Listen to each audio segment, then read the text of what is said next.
Dear students, we were discussing the sources of ancient Indian political thought.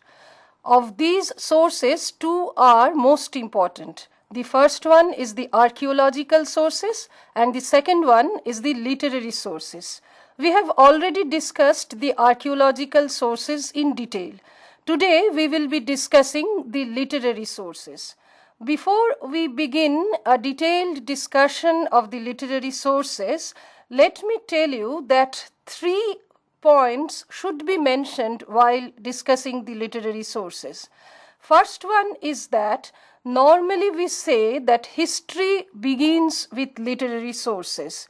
Literary sources are regarded as the beginning of the historical period. The second important point is that the problem with ancient Indian literary texts is that most of them they did not mention the time or the year when they were codified. So it is always a problem with respect to finding out the exact time when these literary sources were compiled.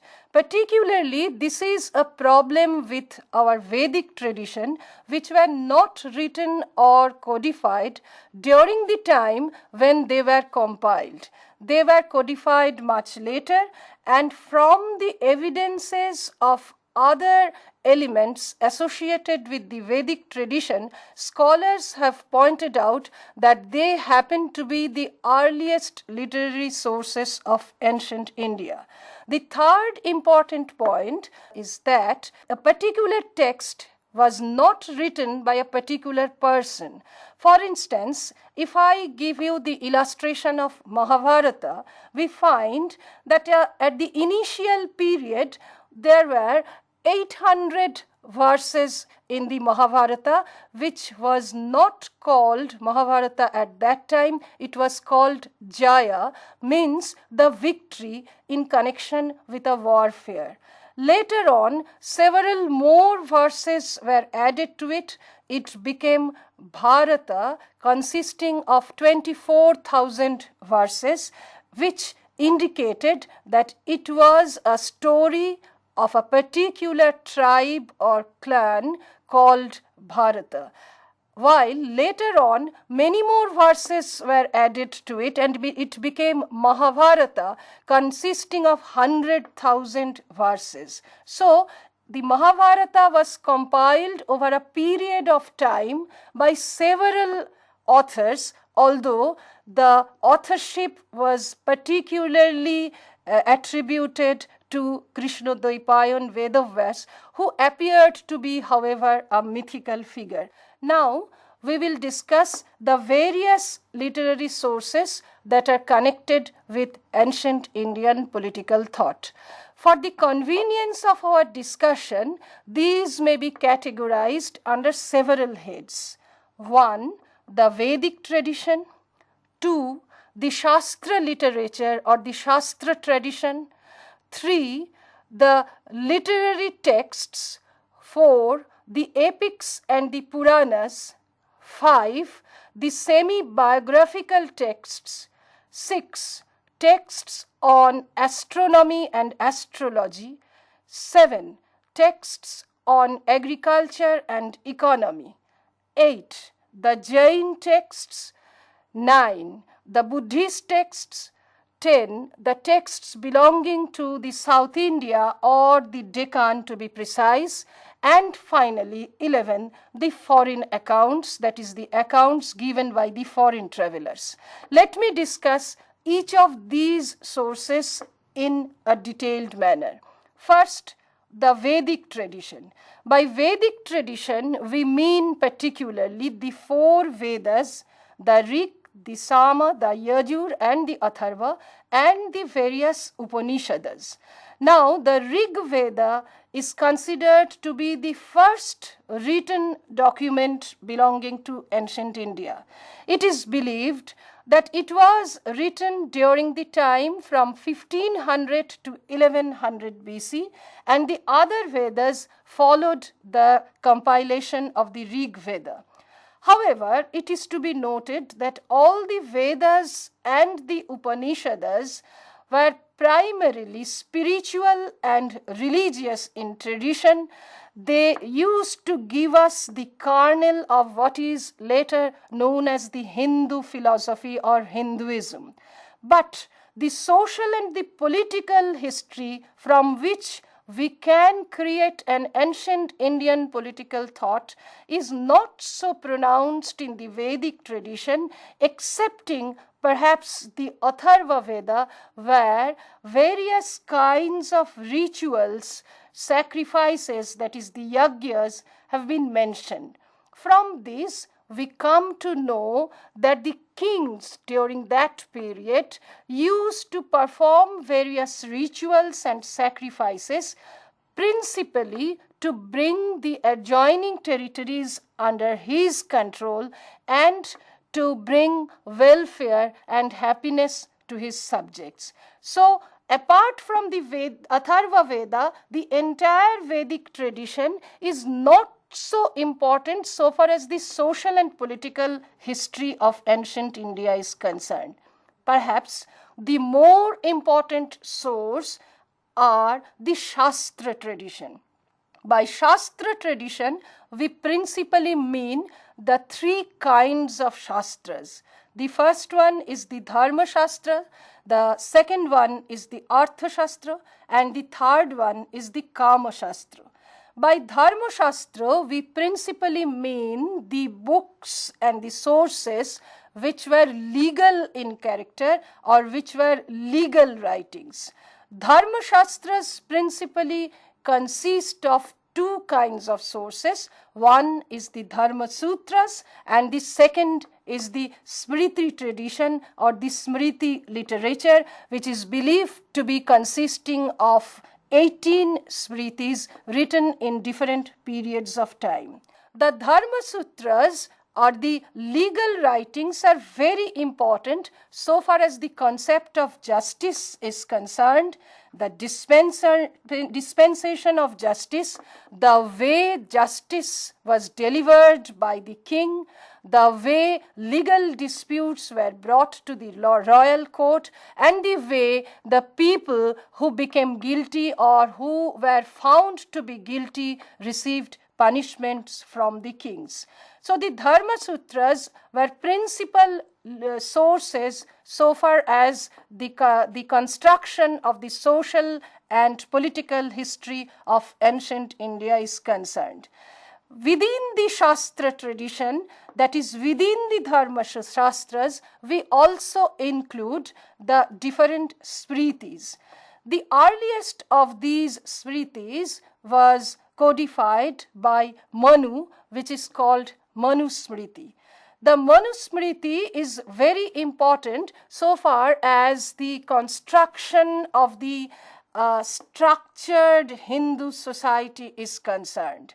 Manu Smriti gave us different directives or different prescriptions regarding how the people of in ancient India should behave, how they should receive their rights from the monarch, and more importantly, how they should perform their duties towards the king.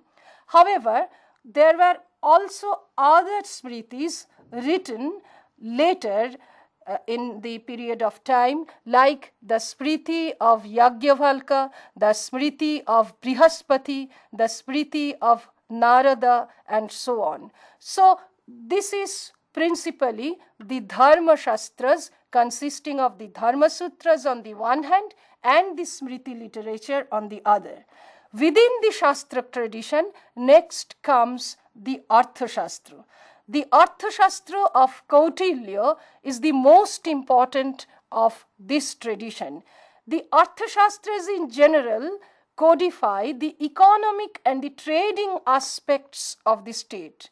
But the Kautilyan Arthashastra is particularly important because it is not a descriptive text in general. It is more a kind of a prescriptive text where the author prescribes something, gives certain sermons to the young prince, the Yuvaraja, so that he could become a very successful king later on. So the Arthashastra of Kautilya is one of the major sources of the ancient Indian political thought to recreate the economic and the social history of ancient India. Regarding the other Shastra that belongs to the Shastra tradition is the Kama Shastra, which was written much later than the Arthashastra of Kautilya. The Kama Shastra of Vatsayana is the most important of all the Kama Shastras, and it particularly discusses the position of women in society, the role of the subjects in the creation of a society, and so on. Now, let us come to the third source, which is literary texts. By literary texts, we mean those texts which were neither religious in character nor economic or indicating something very important aspect of the statecraft, but they are in general wonderful expressions of literature, and through the reading of these texts we can get an idea of how the society at that time was. Of the literary texts, we can mention the three very important texts of Kalidasa, the Abhigyana Sakuntalam, the Meghadutam, and the Raghuvangsam. Similarly, we mention the works of Shudraka or the works of Vishakhadatta. We may also include the grammar and the linguistic texts that were developed in that time, particularly the text developed by Panini. So these constitute the principal literary sources of ancient India. Now coming to the fourth important literary source, that is the biographical or the semi-biographical texts. By biographical and semi-biographical texts, we mention principally the Harsha Charita written by Banavatta during the later part of the ancient Indian time frame, but from that book we get a wonderful idea of how the state was run by Harsha during his time. So this is an important biographical or semi-biographical text. Another very important source belonging to this tradition is the Raj Tarangini written by Kalhan. Raj Tarangini principally discusses the activities and the performance of a stream of kings belonging to the Kashmir region. So this constitutes a very important source of ancient Indian political thought, which is normally not discussed within this area. The next important source is the epics and the Puranas. The epics mean the two very important epics of ancient India, the Ramayana and the Mahabharata. The Ramayana is considered to be written a bit earlier than the Mahabharata. Like the Mahabharata that I have discussed already, Ramayana is also not written by any single person. Normally, it is thought that Valmiki has written the Ramayana, but actually it has been found that Valmiki wrote the very important or the basic story of the Ramayana. Others, later on, other scholars added to it, and it became the Ramayana, the epic, by the hands and by the writing skill of all those scholars. Now, through the Ramayana, we get a very clear picture of the victory or the journey of the Aryans over the Dasas or the Dasyus or the non-Aryans during that time. We find that how the Eastern Indian people were depicted in the Ramayana as the Vanaras or the Vanarasenas. That means that they did not belong to the Aryan tradition. Likewise, people living at that time at Lanka or the southern part of India also did not belong to the Aryan culture or the Aryan civilization. So it is principally a story of the victorious march of Rama, who belonged to the Aryan tradition and civilization over the Dasas or the Dasyus or the non-Aryans. At the same time, we get a picture of the position or the role of the woman that they had during that period. So Ramayana gives us a wonderful expression of the society from which we could very well recreate the social, economic and political history of ancient India. The next important epic is the Mahabharata, which I have already told is not the work of a single person, but a compilation of many scholars contributing to the development of this great and grand epic. However, it should be mentioned that Mahabharata can be analyzed from several perspectives. While on the one hand, it denotes the war or the major kinds of warfare that were going on during that period between two rival groups belonging to the same kinship tradition. At the same time, Mahabharata gives us a kernel of the Hindu philosophy, which is written in a part of the Mahabharata called the Srimad Bhagavad Gita. So we get various aspects from the epic Mahabharata.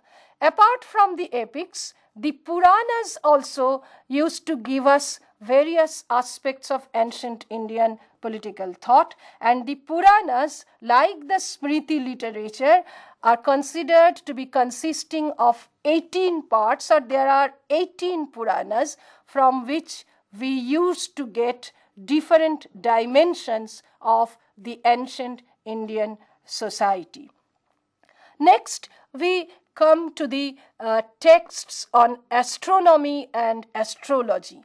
Surprisingly, we find that the astronomical science, although maybe in its very rudimentary form, was present in ancient Indian political thought. The greatest illustration of this is the writings of Varaha Mihira, who gave us a total cosmological understanding, and from that we know that people even during that time had a kind of understanding with the planet Earth, with the sun, which was their principal god of worship, which they called Vivaswan or Bhaskara.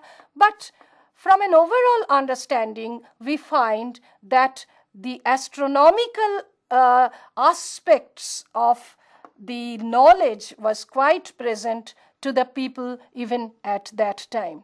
Next comes the source on agriculture and the economic aspects.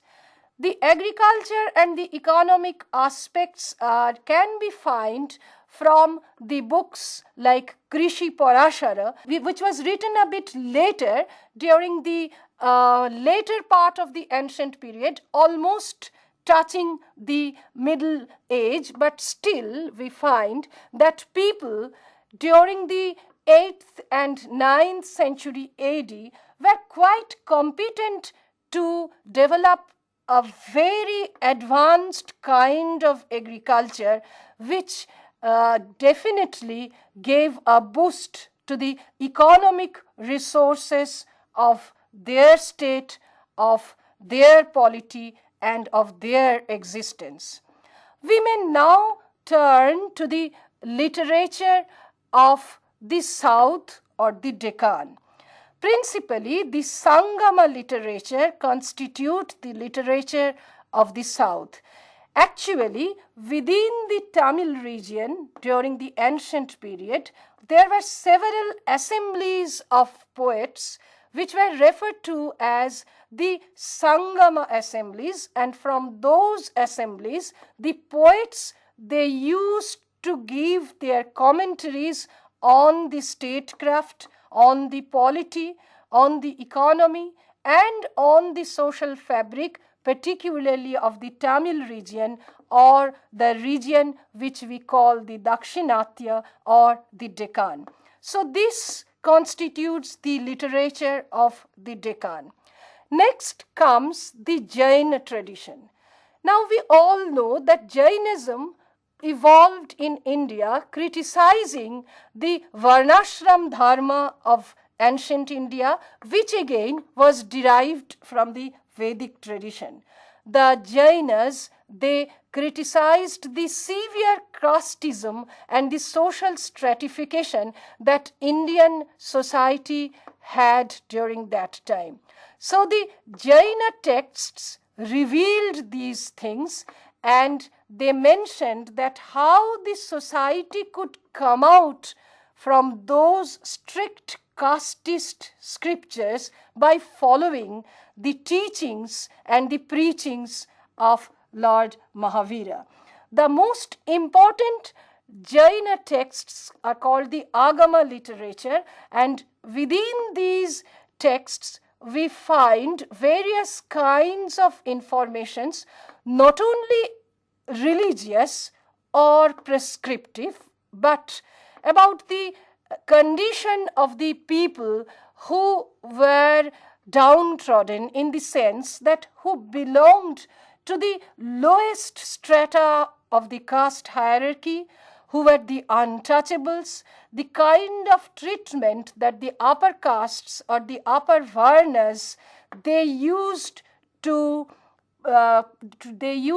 give to them, and the kinds of political structure that was developed around this social stratification or around this very strict casteist structure.